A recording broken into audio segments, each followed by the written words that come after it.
మన నడతలను స్థిరపరిచి మనల్ని చేయి పట్టుకుని నడిపించేవాడైన యేసుక్రీస్తు ప్రభు వారికే స్తుతులు చెల్లిస్తూ ఆ ప్రభుని నామంలో మీ అందరికీ నా శుభములు. ఈ రోజు మన ధ్యానం లూకాసు వార్త 17వ అధ్యాయం 5 నుంచి 10 వచనాల వరకు ఒకసారి చదువుదామా. 5వ వచనం నుంచి, అపోస్తలులు మా విశ్వాసం వృద్ధి పొందించమని ప్రభుతో చెప్పగా, ప్రభువు మీరు ఆవగింజంత విశ్వాసం గలవారైతే కంబళి చెట్టును చూచి నీవు వేళ్లతో కూడా పెళ్లగింపబడి సముద్రంలో నాటబడమని చెప్పినప్పుడు అది మీకు లోబడును. దున్నువాడు గాని మేపువాడు గాని మీలో ఎవరికైనా ఒక దాసుడుండగా వాడు పొలంలో నుండి వచ్చినప్పుడు నీవిప్పుడే వెళ్లి భోజనం చేయమని వానితో చెప్పడు. అంతేకాక నేను భోజనం చేయుటకు ఏమైనాను సిద్ధపరిచి నడుము కట్టుకుని నేను అన్నపానములు పుచ్చుకుని వరకు నాకు పరిచారం చేయము, అటు తర్వాత నీవు అన్నపానములు పుచ్చుకునవచ్చును అని చెప్పును. ఆ దాసుడు ఆజ్ఞాపింపబడిన పనులు చేసినందుకు వాడు దయచూపునని వానిని మెచ్చునా? అటువలే మీరును మీకు ఆజ్ఞాపింపబడినవన్నీ చేసిన తర్వాత మేము నిష్ప్రయోజకులమైన దాసులము, మేము చేయవలసినవే చేసి ఉన్నామని చెప్పుడనెను. ఈ వచనాలన్నీ చదివిన తర్వాత మనకు అర్థమవుతుంది ఏంటంటే, ఆవగించంత విశ్వాసం ఉంటే ఒక చెట్టు పెళ్లగించబడి సముద్రంలో నాటబడమని చెప్పినప్పుడు అది లోబడుతుందని ప్రభు చెప్తున్నారు. ఇక్కడ గమనించవలసిన లేక తెలుసుకోవలసిన 2 సంగతులున్నాయి. వాటిని కొంచెం పరిశీలన చేద్దాం. మొట్టమొదటిగా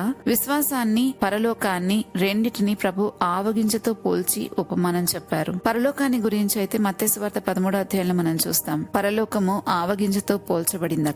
ఇక్కడ ప్రభు విశ్వాసాన్ని కూడా ఆవగింజతో పోలుస్తున్నారు. విశ్వాసం అనేది ఎప్పుడు కూడా అది ప్రభు చేత మనకు ఇవ్వబడేది. అది మన మనస్సులో, ఆత్మలో జరిగే క్రియ. అది క్రీస్తుని గురించిన మాట వినిన ప్రకారము జీవించడంతో మనలో మొదలై అంతకంతకు మన బ్రతుకులో అది రోజు రోజుకి వృద్ధి చెందుతూ ఉంటుంది. ఇది పరలోకం నుండి మనకు దయచేయబడే వరం. కాబట్టి విశ్వాసానికి అంత శక్తి ఉంది. విశ్వాసానికి కర్త, దాన్ని కొనసాగించేవాడు క్రీస్తే అని మనం గుర్తించాలి. మన విశ్వాసానికి మనం కర్తలం కాము. దానికి కర్త యేసు ప్రభువే. ఆయన దగ్గర నుంచి మనకు అది ఇవ్వబడితేనే మనం పొందుకోగలుగుతాం. ఆయన మాట ప్రకారము బ్రతికే శక్తిని కూడా ప్రభువే ఇస్తారు. ఆయన మాట చెప్పడం కాదు, దాని ప్రకారం బ్రతికే శక్తి కూడా ఆయన ఇస్తారు అన్న సంగతి ఈ వాక్యం ద్వారా మనకు అర్థమవుతుంది. ఇంకా రెండవ సంగతి ఏంటంటే, మనము చెప్పినప్పుడు చెట్టు అంటే ఈ సృష్టిలోనివి మనకు లోబడతాయి అని ప్రభు చెప్తున్నారు. కంబళి చెట్టు సాధారణంగా నీళ్ళలో పెరగదు, కానీ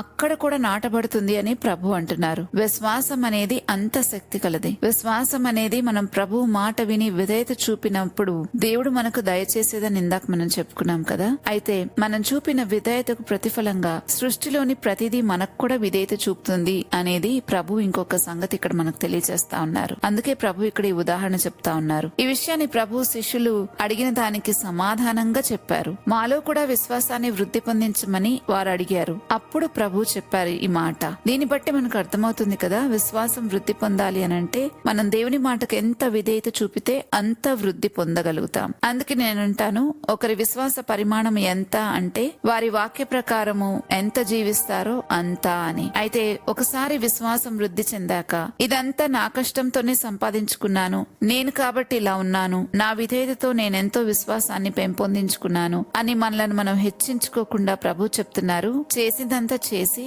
మేము చేయవలసిందే చేశాము, ఆజ్ఞాపించినవే చేశాము అని చెప్పి మేము నిష్ప్రయోజకులమైన దాసులమని ఒప్పుకోవాలి అని అంటున్నారు. కారణం మనల్ని మనం తగ్గించుకోవాలి. అంతేకాదు, ఎప్పుడైనా ఇచ్చిన వానికే ఘనత గాని తీసుకున్న వానికి కాదు అన్న సంగతి మనం గుర్తించాలి. ఈ వచనాలు మనకు విశ్వాసానికి సంబంధించిన ఒక గొప్ప ఆత్మీయ పాఠాన్ని నేర్పిస్తూ ఉన్నాయి కదా. ప్రభు చెప్పినట్లు ఆవగించంత విశ్వాసం గొప్ప కార్యాలను చేస్తుంది. దేవుని వాక్యాన్ని నమ్మే దానికి లోబడే హృదయం ఉన్నప్పుడు దేవుడు అసాధ్యమైన విషయాలను కూడా సాధ్యంగా చేయగలడు. కాబట్టి విశ్వాసం వృద్ధి చెందడానికి ప్రధాన మార్గం దేవుని మాటను వినడం, దానికి విధేయత చూపించడం మరియు ఆ వాక్య ప్రకారం జీవించడం. అయితే అదే సమయంలో ప్రభు మనకు ఒక ముఖ్యమైన జాగ్రత్తను కూడా నేర్పిస్తున్నారు. మన జీవితంలో దేవుడు చేసే కార్యాలను చూసి గర్వపడకూడదు. మనం చేసేదంతా అంటే దేవుని కార్యాలన్నీ కూడా దేవుని కృప వల్లనే జరుగుతున్నాయి అనేది మనం మర్చిపోకూడదు. అందువలన మనం ఏదైనా చేసిన తర్వాత ఇది నా శక్తితో సాధించాను అని కాకుండా మేము చేయవలసిందే చేశాము అనే ఆలోచనతోనే మనం ఉండాలి. ఎందుకంటే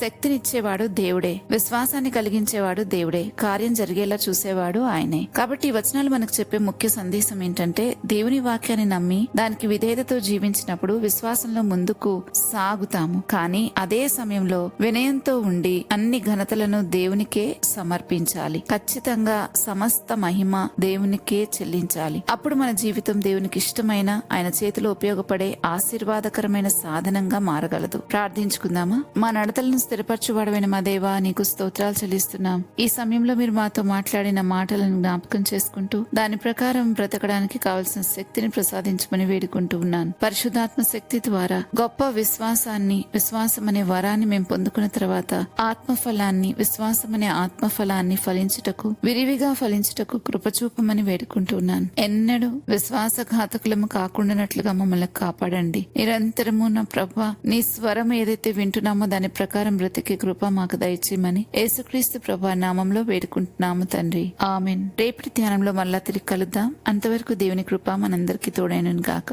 ఆమెన్.